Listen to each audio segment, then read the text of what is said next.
ఒక ఆయన టీవీలో మాడుతూ ఉంటే ఒక ఆయన అన్నాడు, ప్రవీణ్ గారు మీరు మీరు మీరు మత మార్పిడి చేస్తారు.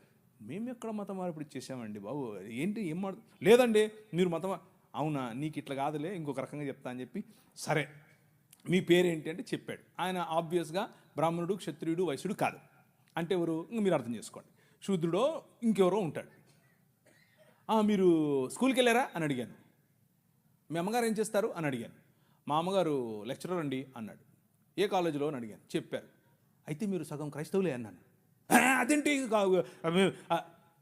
అంటే మీ సనాతనంలో మీరు చదువుకోకూడదండి, మీరు కాలేజీకి పోకూడదు, మీ స్త్రీలు అసలు చదువుకోకూడదు, వాళ్ళు చదువు చెప్పడం ఏంటి, చూసారా మా భావజాలంలోకి వచ్చేసారు అన్నాను. అయ్యో నవ్వుతున్నాడు. అయ్యో బాబోయ్ మీరు ఏంటి ఏది చెప్పినా నువ్వు సగం క్రైస్తవుడు అన్నాను. ఆయనకు మైండ్ బ్లాక్.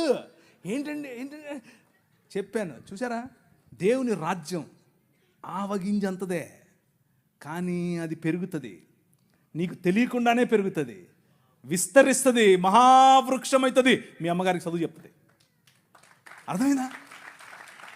ఎలా కట్టాం, నీ రాజు ఎలా కట్టాడు?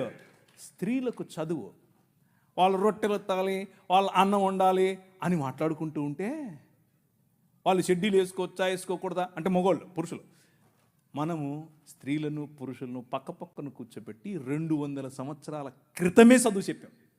That is the Kingdom of God, దేవుని రాజ్యం.